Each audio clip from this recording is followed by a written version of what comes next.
let's start at the beginning. Tell me when and where you were born. Well, I was born in Worthington, Minnesota, and it was on September 9th, 1926, that I arrived in this big, wide world. So tell me about, what do you remember about Worthington growing up? Well, I'm a farm girl. I was a farm girl. I guess I will always be a farm girl. And we did our shopping in Worthington. So on Saturdays, quite often, we got to come to Worthington and shop.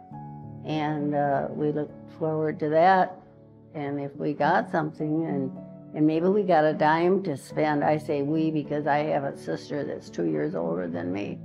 And so the two girls would get the same, you know, we'd get a dime to spend on something. Imagine that. What did you get for a dime? Well, there was a place where you could get a hamburger for a dime.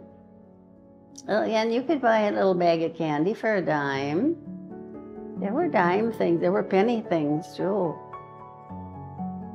What about school? Let's talk about your schooling. What do you remember about school?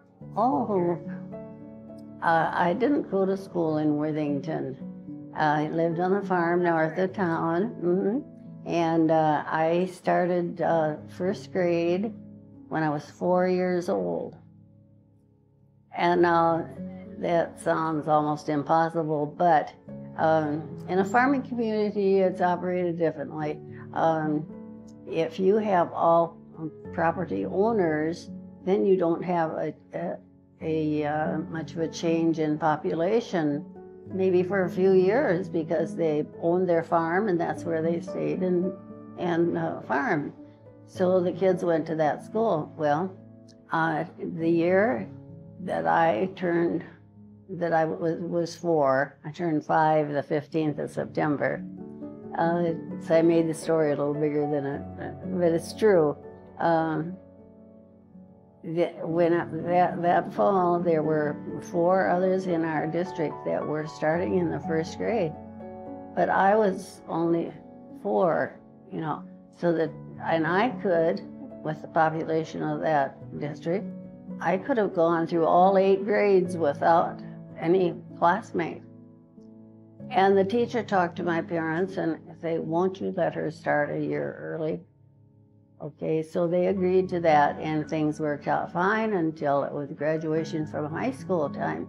I was 16 when I graduated from high school, and it was wartime. So there was no jobs available for 16-year-olds. I couldn't get a job. I couldn't get into any school. And so I stayed home on the farm until I got a little bit older. Then I went to Minneapolis and went to Minneapolis Business College. And when I graduated from there, I came back to Worthington and started working. Tell me about that. Tell me about business college and then coming back to Worthington. What I did, well, I came back to the farm. I still didn't know what I wanted to do. And my father said, just because you went to school doesn't mean that you have to do that work. If you don't want to, you don't have to. Think of something else. So I was on the farm for just a couple of weeks after I graduated from college, and it rained every day, and it's awful. Everything is muddy and everything, and no sunshine, and I just got tired of that. So I went to town and applied for a job. Started working at Credit Records, where I worked for a couple of years, and then I became deputy clerk of court for Stanley Nelson at the courthouse. And I was there, and while I was there, I happened to meet Don, and we happened to get engaged, and we happened to get married, and then we were going to have a baby. And so then I just, I did some work every year, but it wasn't any steady job because I had this baby at home, you know. And so then Let's see, I did part-time work for people that wanted something done at my home and so forth, and worked out fine. And so from there on, I worked in an accounting shop, not shop, accounting business for 16 years. And if some of you old-timers are listening, you'll know that was the Louis and Dean Moeller accounting. And then Mr. Moeller decided to retire. He sold the business to Red Winchell, and Red Winchell thought I went with the business, and he called and asked me when I was going to start working. I said, well, I don't think I'm going to come to you because after 16 years of accounting or income tax, I think I need to have a change. So he said, well, Bernice, that's fine, but anytime you're looking for a job, just come to me, and I will always have a job for you. Now, wasn't that quite an offer? Yes. Well, from there on, I started working at the school, at Independent School District, the administration office. And I was there for 25 years. When did you retire? When did I retire?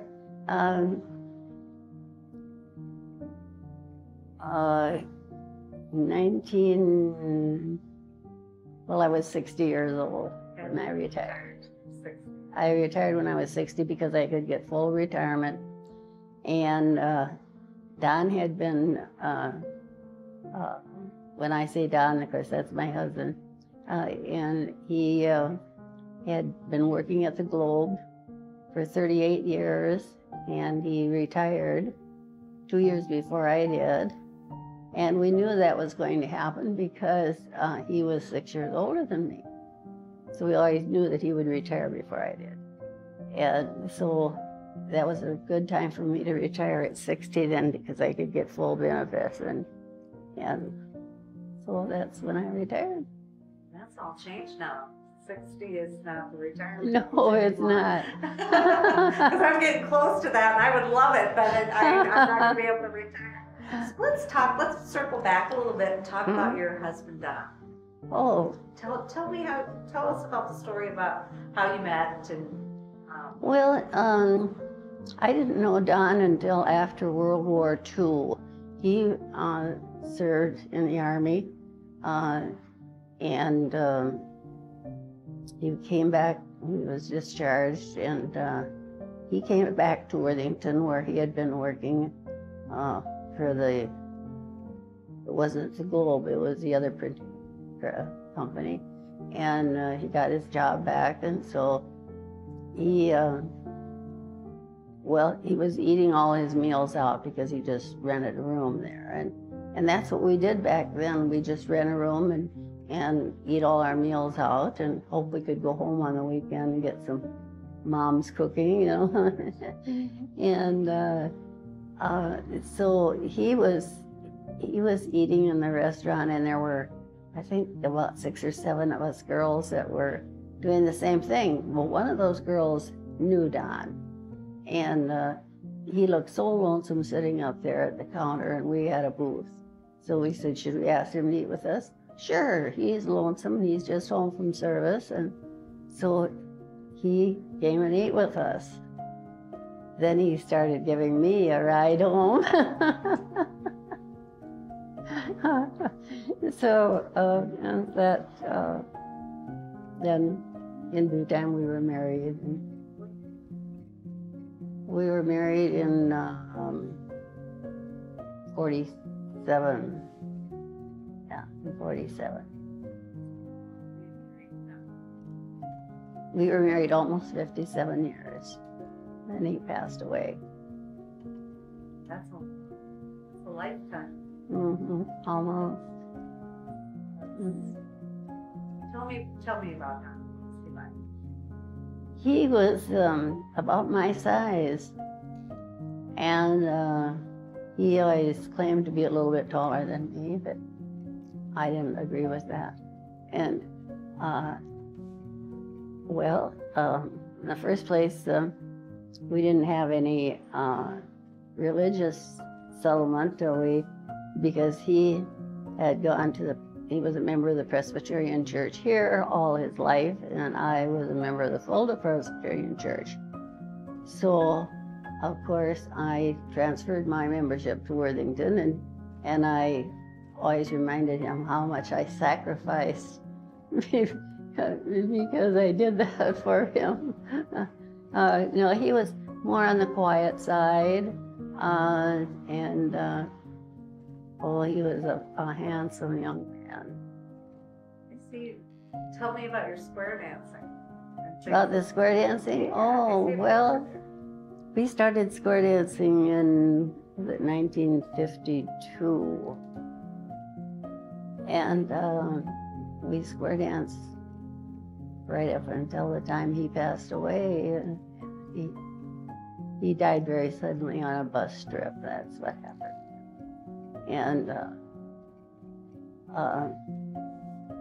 well, we went everywhere square dancing. We had so many good square dance friends. And square dancing was something we could afford when we started, because I had been sick for a whole year, and it cost $1 a couple a night to go square dancing. So we could afford that. And he hadn't been a dancer, and I had done some dancing, but he went once and he was sold on it.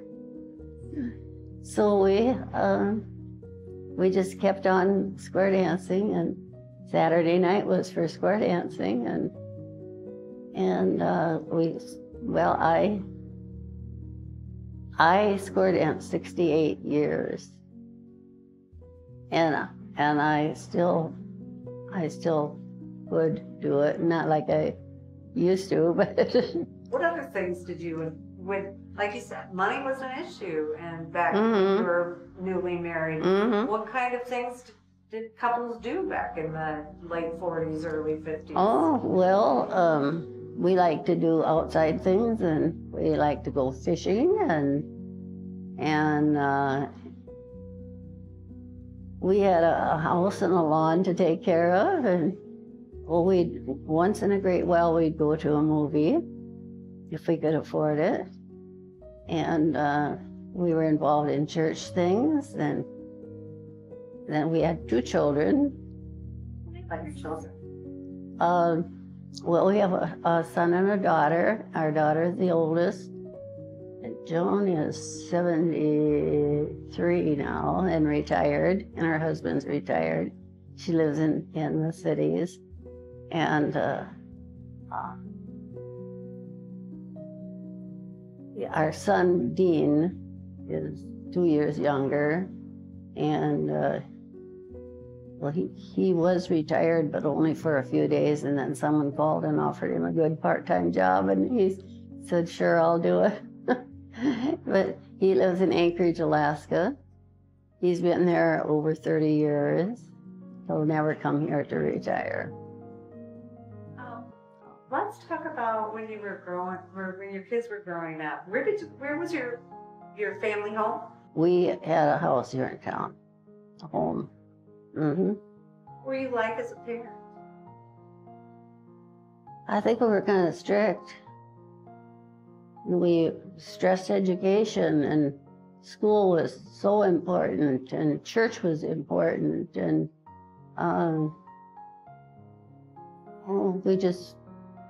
we wanted our kids to live a good life, and we worked hard at it. And they turned out pretty good. They did. What about life today? Like the way people live in society today surprises you. Oh. What kinds of things surprise you about how things have progressed? Well, everything is so mechanical. What about technology? Technology is just gone wild. And as far as me, I'm far behind on it. I have a computer and I do some work on it, but I need help on it quite often too. And but I'm very interested in technology, and I know that we the world as a whole puts it to good use, but overuses it at times too. And well, I just it's gone wild. I agree. It's even in my lifetime, lots changed. Is there a fad that has come and gone, or even when you were younger, that you think is, looking back on it, strange, or anything that, a weird fad that came about? A weird fad. Well, I suppose there were plenty of them, if I could only remember them. Oh, hairstyles were always changing, you know. Long hair and short hair, and long hair and short hair. They get it growed out, and then they start cutting it off, and yeah. We traveled a lot after we both retired. We traveled a lot, and we went to a lot of foreign countries because we wanted to see how other people lived, what it was like in their country, and what they ate, and what they did, and so we went to learn, and well, I probably shouldn't say this, but I've been to Germany 8 times. We got involved in the Kralsheim program, and I was on the committee for that. And anyway, we just liked going there and stayed with the same family 5 times, and they stayed with us 4 or 5 times. And so we still have a good relationship with them. So, and then of course we did, you know, local or our country too. We traveled here too, but we love to travel. And do you have a favorite place to travel, or do you love them all? There's some we like better than others, and I don't know. I kind of liked Ireland and of course Germany and. Great. What was your first job? Oh, my first job? Oh, I guess I could say helping our neighbor when he was harvesting the hay. I had a job driving the horses on what we called the hay rope. It was the one that pulled the sling of hay up into the hay mow and then released it. And I got to drive those horses on that little wagon that pulled that long rope out in the yard. And I think, well, I know, he gave me $3 for the summer. The summer? Well, it wasn't an everyday job, you know, it's just when they were harvesting the hay. Yeah. Wow, that was hard work. Well, yeah, it was. It was hot and it was dirty and... Like most things on the farm. Yes, right? yes. What was it like growing up? I mean, farm life is certainly different than town life, even now. But back so then, different. Tell me what it was like being out on the farm. It was a lot of hard work, and you did a lot of things by hand or with horses. My father was still farming with horses when I was my first growing up years. And then I remember when he got a tractor, and then I remember when he got a corn picker, and he would never have a corn picker because you just waste too much of a corn, it falls on the ground, you know. But then eventually he got a corn picker too, and most farmers then, well, they were small farms, of course, 80 acres or 160 or maybe somewhere a little bigger than that. But they did a lot of work by hand and worked long days, really long days. That is hard work. Did you help your mom cook and things like that? Mm-hmm. Talk about that. Well, my sister, her personality was the opposite of mine. I like to get out and get exercise and do stuff outside, and I liked to cook and things too, but she was always in the house reading a book or something. And anyway, no, she got to learn more from my mother for cooking. My mother was a very good cook. Don's mother and his grandmother were good cooks, so I had to come up with cookie too, you know. And I do like to cook.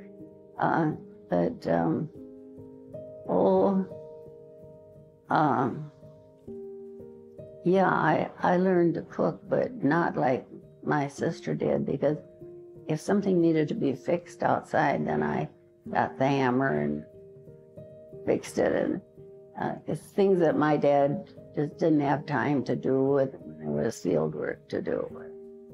So that's awesome, though. You did that kind of thing and helped there, and you enjoyed it. Oh, yes. Mm-hmm. Tell me, did that carry out into your life, or tell me some of the things you enjoyed, your hobbies, things you enjoy doing throughout your life?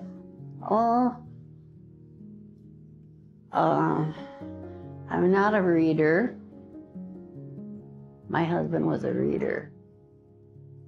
And I like to sew.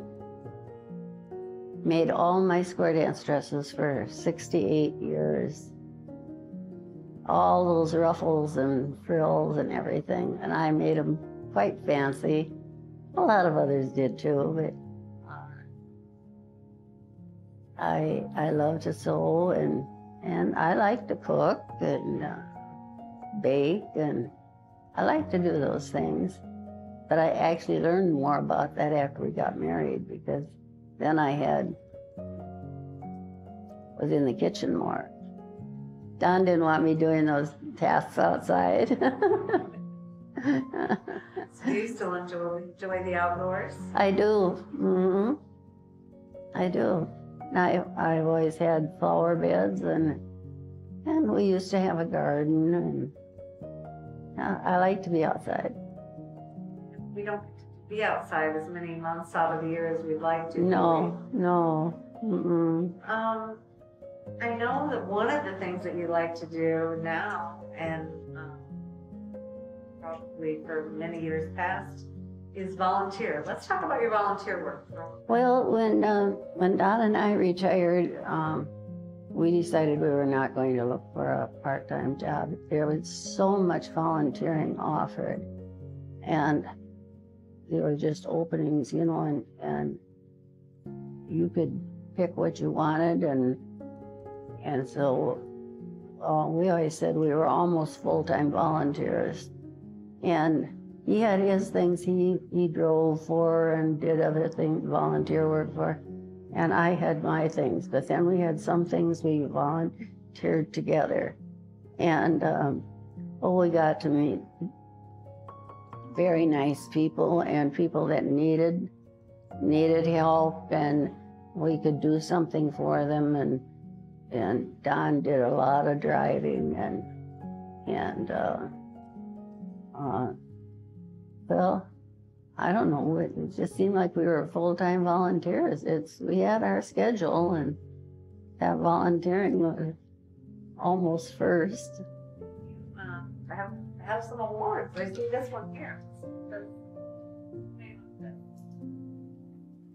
Well, this is the school award, Friend of Education Award, given to me by District 518. And this is quite recent. It was in 2017. And it's just because of my interest in school. And we were always interested in education, and to see that our kids got an education. And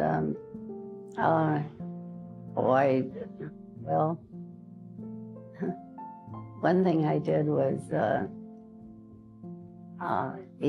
being a head election judge for over 50 years. Because I did it when I was working for the school, and then when I retired from school, the city office called me and said, "Would you join our team?" So I was glad to do that. So that's just one of the volunteers, but there were some things we volunteered for every week, and they're really on our schedule, and we liked it. What do you think? It sounds like education was important to you. Was that the most rewarding volunteer work you did? Or? Not necessarily, just helping people with their health or their work or other ways other than education. People always need help. They always need volunteers. What do you think why do you think that's important for people to carry that on? Some might say that that's not something that's been instilled in the younger generations. Why do you think it's important to help your fellow man? Well,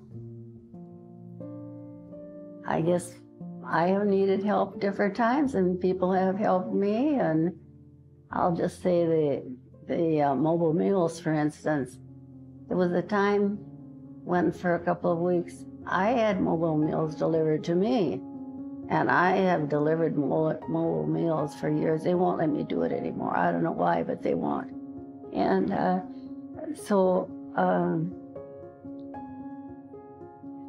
when I would see that car drive up in my driveway and the person come out with their little basket with the meal in, it just made me feel so thankful and so appreciative, and I just put myself in the place of people that I had been bringing meals to for years, and I just see the value of it. It's so important to do things like that. And I just use that as an example. Great. Mm-hmm. There are other things I volunteered for too.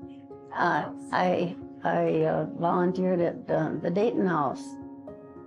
Used to do a lot of serving and things like that there. That was fun, and it was work, but it was just, I just loved it. And I have been head usher at the Memorial Auditorium ever since they started having ushers. And I've kind of fallen off now the last few months because of health reasons, but I hope I can help out again. And it's so much fun to see people, and people are coming because they're happy and they're looking forward to something really entertaining, and it makes me feel good.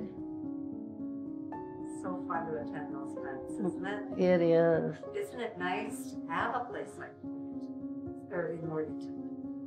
We are so fortunate. We are. Tell me about driving. Did you ever expect you'd be driving this long, or maybe you knew it? Oh, no, I guess probably I didn't. I learned to drive when my parents had a Model A Ford, and my mother took me out in the cow pasture and taught me how to drive. And then the first time I got to drive a half a mile up to the corner to get the mail, I thought I'd really made it. And so I've driven ever since. And I was driving up to the cities because their daughter lives up there, but about 2 years ago I said, this is enough. So, that's amazing. Talk about what would you say throughout your life? Do you have a happiest day of your life? Do you think of a happiest day or a happiest time? Sure. My wedding day was a very, very happy day. And when our children were born, it was a really happy day. And there have been lots of happy days. Every day is a happy day if you want to make it that way. It's happiness in every day. Can you tell me about your wedding day, what it was like, what you remember about it? Oh, well, it was on July 1st. And I thought we should get married on July 8th. And Don said, no, we don't. Let's just get married on the first day of July. So we did. And we had, well, I took a week off from work, and Don probably took a few days, and I helped my mother get things ready. And well, of course, I had my dress because she came to town one afternoon, and she said, well, you want to look for your dress today? And I was working, but I could take time off. And so we went to Whitby's dress shop, and I tried on a couple of dresses, and sure, one was fine. It was a nice long wedding gown, and so I already had that, and we got married in the Fuller Presbyterian Church, and on an evening, on a Tuesday. Can you imagine why a Tuesday? I never could understand that.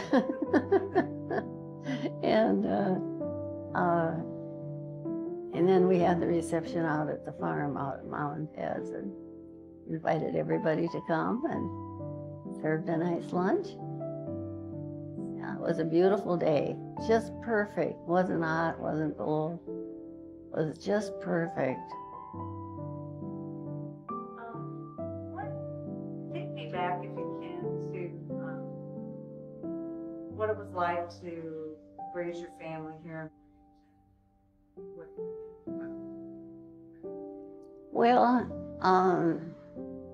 I suppose I tend to think more about when they're a little bit older, not first and second grade. Talk about when they were older. Well, they always liked their teachers. I don't think they would dare to come home and say, well, I don't like Mrs. So-and-so. No, because they're supposed to like their teacher. And they did. They got along fine with their teachers. And there was lots of competition, and especially when you're in the more of an upper class education, or in your grades, and there's lots of competition. There's lots for them to do. More that even back then there was even more than they could do, because they like to be in the plays, and they like sports and music, and you spread yourself really thin, and yet you want to get good grades. And then the kids usually had a job, some kind of a job. That's the way they were raised. I believe that's a good thing. Talk about living in Worthington all these years. How it's changed. Well, it's changed tremendously. We were always interested in community activities. Like, when I can remember, I like to listen to the city council meetings. I don't know what they'd say if they knew that, but I do, because I like to know what's going on. And Don always said we should do our shopping in Worthington. We should support the people that advertise in the Globe, because that's their bread and butter. So we'd always shop first in Worthington. If we couldn't find it, we'd go out of town. But we always took care of our local people. And I can say there's some places you don't get the service you'd like to get and that you used to get. And of course, the merchants' hands are tied too, because you take your car in to get it fixed, well, you can't get the parts. You have to wait for the parts. They can't help that. And it's all situations like that that they can't satisfy the customer because their hands are tied. A lot more competition too. Yeah. Bigger Yeah. chain stores. All the online shopping that people do. Yes, that has really hurt a lot of people. I don't even know how to do it. But I'm not a real shopper either, so. What makes you the most proud when you think back? Things that you think that stands out? Things that I did. Yeah. That you're proud of.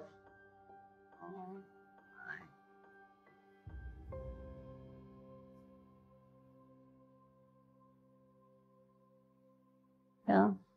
I don't know. I guess I'm proud of the things I've done for education, even going, like they say, I go to all the concerts and all that and supporting them that way. I don't know. I'm very proud of this award and very shocked when I got it. Oh my. I don't know. What makes you happy now? Well, Is it the same things that made you happy when you were a girl? Not quite, because I don't have the opportunity, because I don't have the contact with the younger people. Like I just moved and I'm with all the older people. And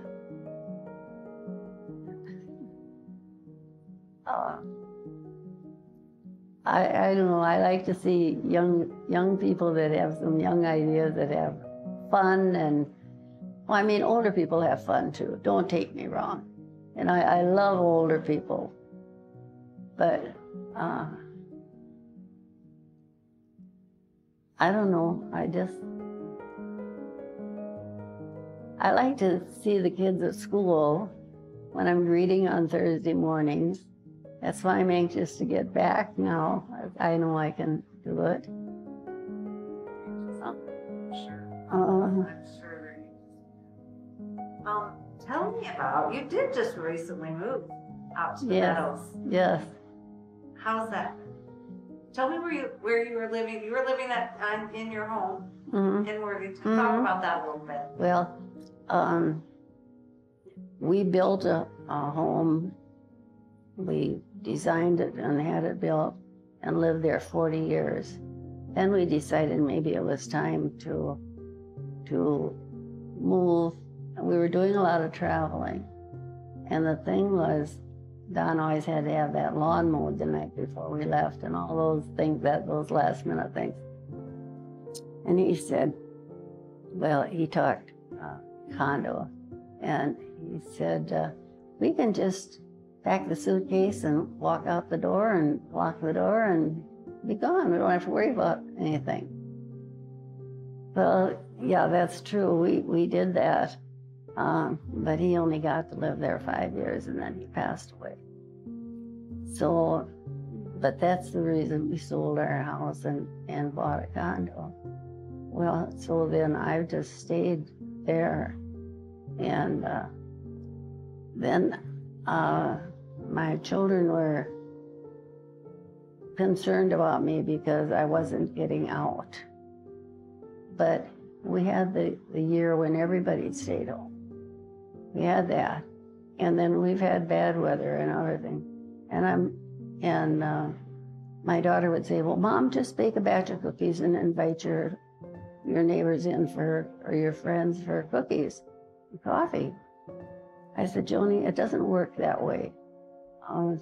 I can't invite them to come to my house when there's patches of ice here and there. And they wouldn't want to drive their car that far, although they do sometimes.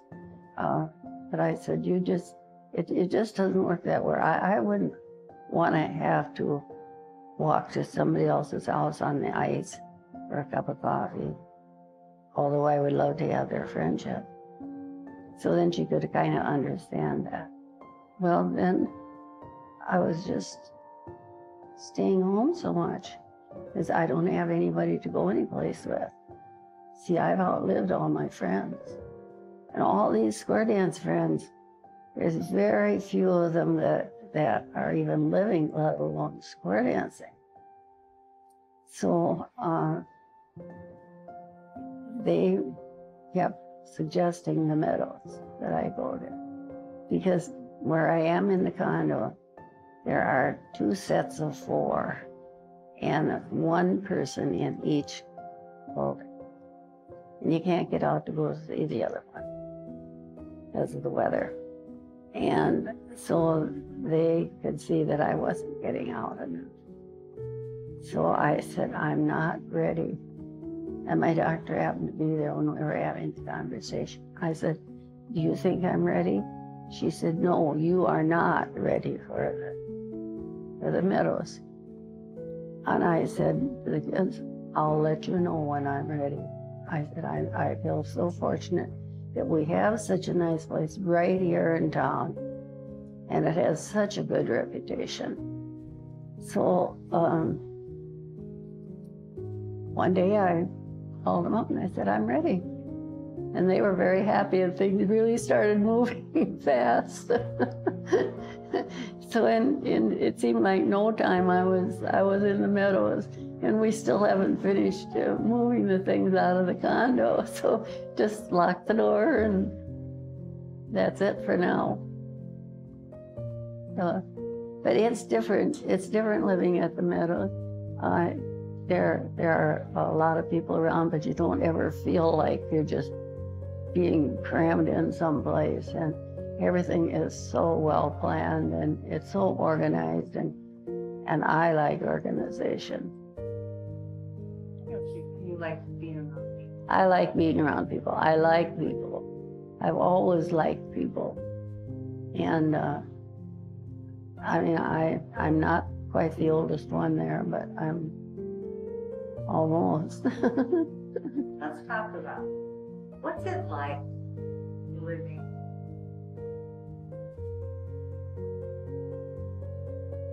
Well, you never expect to live that long. And people are always helping me. It's so nice though. They always want to take your arm, or they want to just make sure that you're not stepping on that ice when you're getting in and out of the bus or something. I mean, you're just really respected, and it's enjoyable, but yet it makes me feel like I don't need that help as badly as other people. I'm 58 years old, Bernice, and I still feel like I'm 8. How old do you feel? That's my problem. I don't feel like I think I should feel at 96 or 97. I think I don't know if I actually feel younger, or I just want to feel younger. I haven't figured that out yet.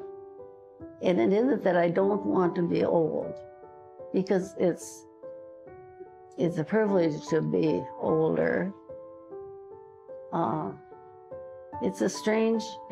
And now that I'm with all these nice people, and this is the friendliest place, I just, I don't know how to take it.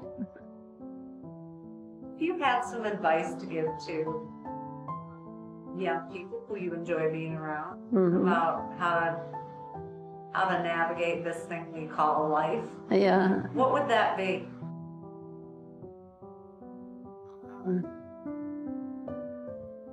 Make the best of everything. Look for the good part in life, but also be ready to accept the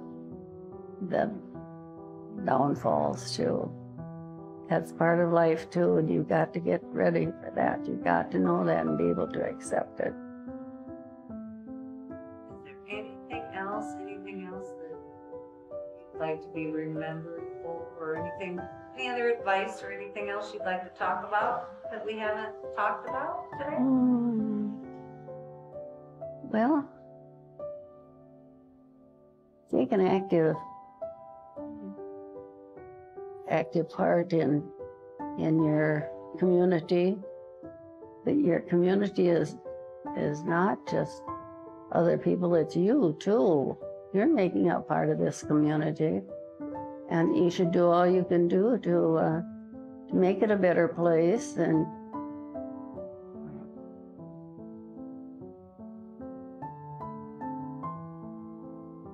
be ready to accept change. My goodness, if we can't accept change in Worthington, we're lost. But I know we can't accept all the change.